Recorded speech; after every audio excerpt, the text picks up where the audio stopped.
출애굽기에 나타나 있는 신학 사상에 대해서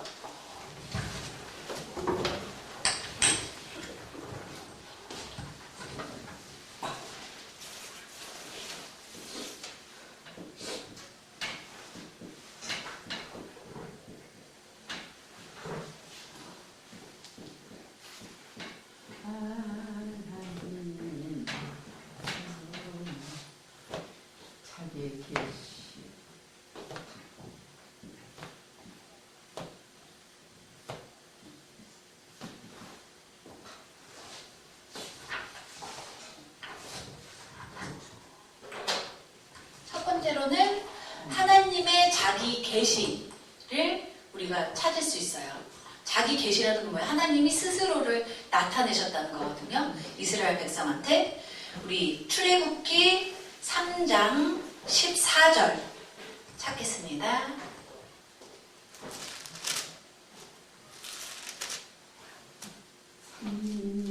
출애굽기 3장 14절.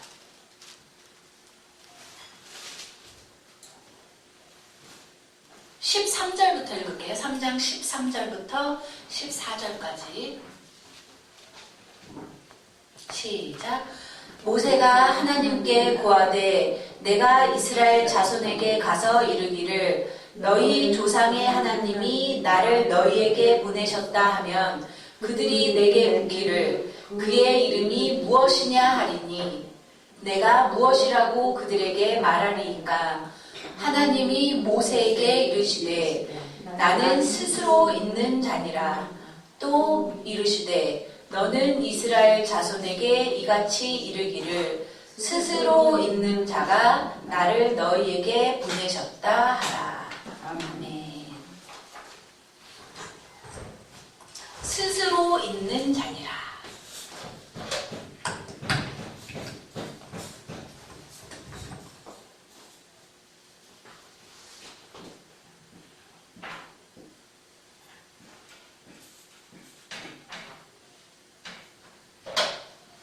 하나님을 나타내는 명칭이 우리가 흔히 여호와로 말하는 야훼하고 하나님으로 번역되는 엘로힘 두 가지가 나타난다고 이제 말씀을 드렸잖아요. 창세기 할 때 주로 엘로힘은 우리나라 말로 번역될 때 하나님이라고 번역되는 부분이 있고, 네, 여기는 주로 하나님의 권세와 능력을 나타내는 칭호로서 나타나고 야훼로 나타내로 하나님의 이름이 나타날 때는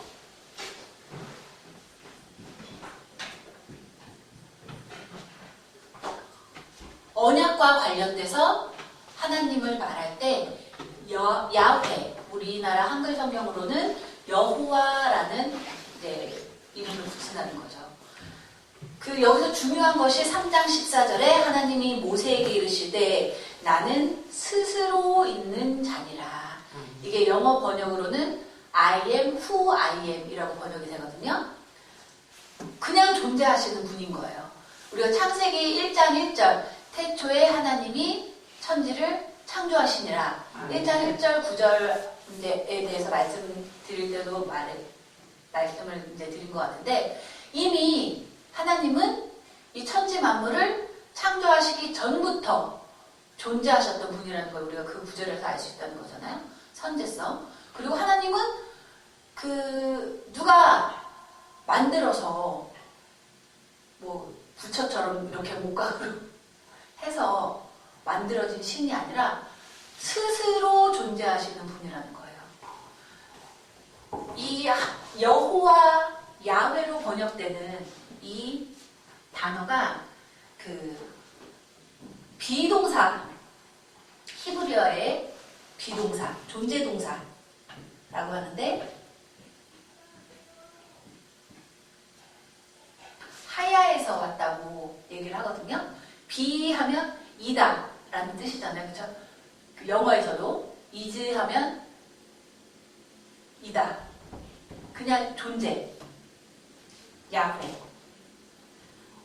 하나님은 이렇게 야훼라는 이름으로 나는 스스로 있는 자니라 하는 이름으로 이제 본인 자신을 이스라엘 백성에게 드러내신 내용이 출애굽기의 내용이라는 거죠. 이제 모세하고만 직접적으로 대화하신 게 아니라 여러 번 나타나시죠. 그렇죠? 영광으로, 큰 영광으로. 근데 거룩하지 못한 이스라엘 백성들이 가까이 와서 혹시라도 죽을까봐 여기까지만 올라오게 하라라고 말씀하시는 내용들이 출애굽기에 자주 나타나요. 그래서 알고 계시면 상식적으로 도움이 되죠. 야훼라고 할 때랑 엘로힘이라고 할 때, 야훼는 주로 언약과 관련된 내용이 나올 때 많이 여호와라는 번역으로 많이 등장을 하고, 엘로힘은 하나님의 주권, 능력 이런 걸 나타낼 때 많이 언급이 된다는 거죠. 그때도 한번 말씀을 드렸는데 유대인들은 아직도 이 여호와, 우리가 여호와라고 부르는 이 구절이 나오면 히브리어 성경은 원래 자음밖에 없었어요. 이 밑에 발음을 나타내는 모음이 없었다고 말씀을 드렸잖아요. 그래서 이걸 어떻게 읽어야 할 것인가 라고 했을 때 하나님의 신성을 생각하면 감히 우리가 하나님의 이름을 입에 올리는 것도 망령되다 해서 이 부분이 나타날 때는 잊지 않고 넘어가다가 나중에는 주를 나타내는 아도나이, 기억나시죠? 아도나이로 변형을 해서 이 부분이 나타나면 그대로 잊지 않고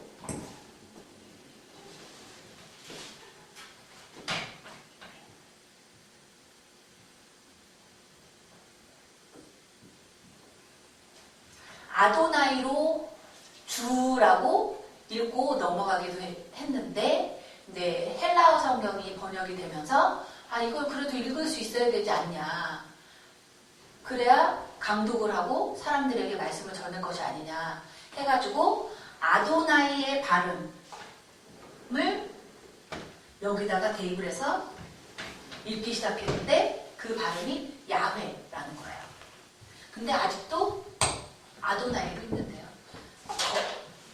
하나님의 거룩한 이름이 망령되이 거룩하지 않은 인간이 입에 언급할 수 없다라고 해서 유대인들은 자 이렇게 출애굽기에서 우리가 알 수 있는 신학사상은 하나님이 자신을 인간에게 드러내신 자기 계시의 내용들을 여러 번 볼 수 있다는 거죠. 또 우리는 출애굽기에서 무엇을 알 수 있냐면 2번 하나님의 속성, 하나님이 어떤 분이신지를 출애굽기를 통해 우리가 또 알 수 있다는 거죠.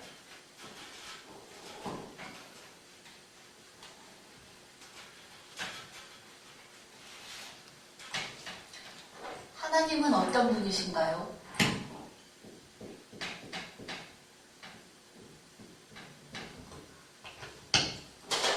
우리가 출애굽기를 통해서 하나님을 알 수 있는데 하나님은 어떤 분이시다? A 찾으셨어요? 교재? A번 교재. 제가 나눠드린 거. 이거 나눠드린 거. 이거? 네. 나눠드린 거에 그 신학사상 저기 뒷부분에 있어요. 뒷부분 5페이지쯤 있을 것 같은데 5페이지? 저긴가? 이거 출애굽기 이거는 5강. 네 맞아요. 네? 그거 맞아요. 5강이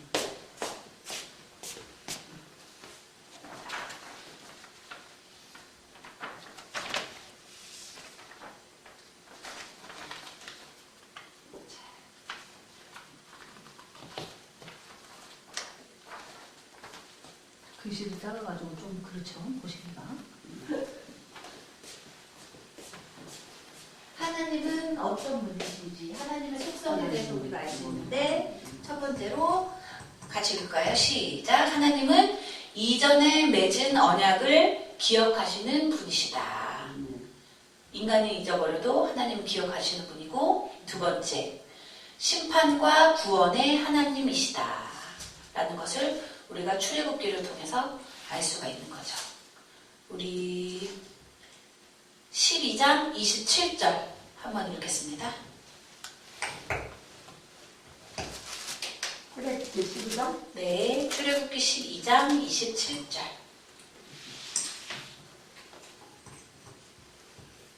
시작. 너희는 이르기를 이는 여호와의 유월절 제사라. 여호와께서 애굽 사람을 치실 때에 애굽에 있는 이스라엘 자손의 집을 넘으사 우리의 집을 구원하셨느니라 하라 하네. 백성이 머리 숙여 경배하니라. 아멘. 이 구절을 통해서 알 수 있는 하나님의 속성은 하나님은 심판과 구원의 하나님이시다라는 거죠. 또 이 구절뿐만이 아니라 이제 대표적으로 이제 구절을 써놓은 거고 또 우리가 알 수 있는 하나님의 속성은 초월하시면서도 내재하시는 분이시다. 하나님은 우리 눈에 보이지 않죠. 눈에 보이지 않고 이 지구 전체를 해도 하나님을 담을 수가 없지만 그렇게 초월적인 분이시지만 성막이라는 곳을 통해서 우리 인간과 가까이 교제하시는 내재하시는 분이시라는 걸 알 수가 있고 네 번째 택한 백성인 이스라엘의 유익을 위해서 만국을 다스리시는 분이시다라는 걸 알볼 수 있고 또 열방이 믿는 신들 위에 뛰어난 거룩하신 유일하신 분이시라는 걸 알 수가 있고 은혜와 자비가 풍성하셔서 분노를 거두시고 중보 기도와 회개하는 자를 연락하시는 분이시다는 것을 알 수가 있죠. 출애굽기 그 내용 모세가 하나님을 만난 이후에 애굽으로 돌아가서 먼저 이스라엘 백성들에게 나를 보내신 이는 우리 조상과 언약을 맺으신 그분이 나를 보내셨는데 너희들을 구원하신대 라고 말할 때도 이스라엘 백성들이 처음에는 믿지 않았잖아요. 그 구절에서. 그러나 쭉 출애굽기 내용을 이제 읽어보시면 아시지만 끊임없이 불평하고 끊임없이 불만을 가져요. 구원을 해줬는데도. 배고프다고 해서 만나 줬더니 만나만 먹으면 뭐해? 애굽에서는 더 맛있는 거 많이 먹었는데 고기도 못 먹고 메추라기를 주고 그리고 또 목말라 해서 물을 줬더니 또 불만을 갖고 또 이제 10계명을 준 다음에 이제는 되겠지 했는데 금송아지를 만들고 끊임없이 하나님을 속상하게 하고 하나님께 범죄하고 끊임없이 하나님께 불순종함에도 불구하고 하나님 어떤 분이시다? 은혜와 자비가 풍성하셔서 분노를 거두시고 중보 기도와 회개하는 자를 연락하시는 분이시다. 아멘. 회개가 없다면 얼마나 무섭지 않아요? 그렇죠? 우리는 인간이기 때문에 피조물이기 때문에 항상 두 가지 갈림길에서 나쁜 선택을 할 때가 많단 말이에요. 우리 눈에 보기에 좋은 선택이라고 해서 보면 하나님이 보시기에 합당하지 않은 선택일 때가 많잖아요. 그래서 우리는 늘 나쁜 선택을 하기도 하고 불순종할 때가 많고 불평할 때가 많은데 만약에 회개하고 돌아왔을 때 받아주시지 않는다면 얼마나 두렵고 떨리는 일입니까? 그렇죠? 그러나 하나님은 원래 인간이 아니시기 때문에 은혜와 자비가 풍성하셔서 그런 인간의 범죄함에 분노하시긴 하지만 분노를 거두시고 모세라는 중재자가 하나님의 백성이지 않습니까? 용서해 주십시오라고 중재를 했을 때 그 중재를 받아들이시고 그 중재를 통해서 또 회개하고 돌아오는 자들을 또 받아들여 주시는 하나님이시라는 것을 우리가 출애굽기를 통해서 알 수 있죠. 근데 출애굽기뿐만이 아니라 쭉 성경 전반을 봐도 끊임없이 인간은 범죄하고 끊임없이 하나님은 용서하시고 그렇죠. 그러나 마지막 때에는 그게 안 된다는 거잖아요. 그렇죠? 마지막 때에는 그날이 오면은 쭉정이와 가라지를 다시는 쭉정이와 가라지에게는 다시는 기회가 없다는 거잖아요. 그래서 무서운 거고. 자, 세 번째 우리가 출애굽기에서 알 수 있는 신학사상은 율법. 출애굽기는 율법에 대해서 우리에게 말을 하고 있다는 거죠. 자, 율법을 주신 이유. 우리 출애굽기 20장 20절 찾아보겠습니다.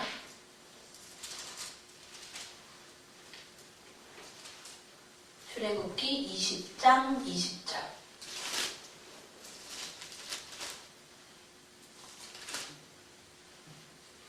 20절 시작. 모세가 백성에게 이르되 두려워 말라. 하나님이 강림하심은 너희를 시험하고 너희로 경외하여 범죄치 않게 하려 하심이니라. 아멘. 아까 좀 전에도 말씀을 드렸지만 율법을 주신 이유는 아주 이거 촘촘하게 짜인 이 율법으로 힘 좀 들어봐라 이런 의미로 주신 게 아니라는 거잖아요. 그쵸? 율법을 주신 이유는 너희로 경외하여 범죄치 않게 하시려고 우리에게 계명을 주셨다는 거예요. 또한 하나님만 경외하고 하나님 앞에서만 범죄치 않게 하기 위해 주신 것이 아니라 여호와의 도덕적 완전함을 반영해서 나를 믿는 너희들도 도덕적으로도 인간과의 관계에 있어서도 도덕적으로 완전해라 라는 의미로 십계명을 주신 거고, 이 십계명을 주심은 우리에게 짐이 되게 하기 위해서 주신 게 아니라 이미 먼저 앞서 주신 구원과 축복에 대한 감사에 대한 대답으로서 너희들이 당연히 마땅히 해야 될 것으로서 주신 거라는 거죠. 이것이 대략적인 이제 출애굽기의 내용인데, 그 마지막 화살표 표시한 거 있죠? 찾으셨어요? 마지막 페이지에 그 주의 종 모세를 통해 하나님께서 택한 이스라엘 백성을 노예 상태에서 구속하시고 그들 중에 임재하셔서 결국은 약속의 땅 가나안으로 인도하시는 역사의 주인이신 하나님의 구원 활동이 출애굽기의 핵심이다라고 할 수 있겠습니다. 출애굽기 40장의 내용을 이제 정리를 하면 이제 이렇게 한 문장으로 정리를 할 수가 있는 거죠. 주의 종 모세를 통해 하나님께서 택한 이스라엘 백성을 노예 상태에서 구속하시고 그들 중에 임재하셔서 결국은 약속의 땅 가나안으로 인도하시는 역사의 주인이신 하나님의 구원 활동이 출애굽기의 핵심인 거죠. 이 문장 속에 출애굽기의 내용이 다 담겨져 있다고 보시면 돼요. 그래서 이러한 출애굽기의 내용을 다음 주부터 이제 구절마다 쓸 것인데 숙제가 있어요. 우리 십계명이 나오는 20장, 출애굽기 20장에 이제 십계명이 나오거든요. 출애굽기 20장 1절부터 26절까지 써오시면 됩니다. 이제 쓰시도록 하는 이유는 쓰면서 다시 한번 이제 내용을 되새겨보는 의미가 있는 거죠. 그냥 형식 없어요. 뭐 표지 만들고 이렇게 하실 필요 없이 그냥 이름 쓰시고 과목명이 모세오경이죠. 이 강의 이름이. 그리고 1절부터 쭉 쓰시면 돼요. 모세오경? 강의 내용 이거 다 쓰라고? 과목명이 모세오경이에요. 네. 모세오경. 네. 그리고 이제 각자 이름들 쓰시고 그래야 누가 써서 낸지를 아니까요. 네. 써서 형식에 구애받지 마시고 쭉 20장을 그냥 쭉 써보세요. 1절 아무 종이에나 그냥 쓰세요. 편하신 종이에다가 1절 하고 쭉쭉 쓰시고 2절 20장에서부터는 20장만 쓰시면 돼요. 20장만. 26절이 아니라 20장까지. 20장만. 20장 한 장만 써서 쓰신 대로 26절 20장. 네. 그러니까 20장 한 장을 쓰시는 거라고 보시면 되세요. 네. 쓰시면서 그냥 쭉쭉 쓰시지 말고 읽으시면서 이 내용이 이런 내용이구나 하고 이제 상고하시면서 읽으시면 되겠습니다. 자, 그리고 시간이 되시면 1장부터 40장까지 출애굽기 읽으시면 더 좋죠, 그렇죠? 다음 주에 출애굽기 이제 내용에 대해서 들어가고 그 다음 주에는 레위기를 들어가도록 하겠습니다. 오늘도 부족한 강의 들어주셔서 감사합니다. 좋습니다. 수고하셨습니다.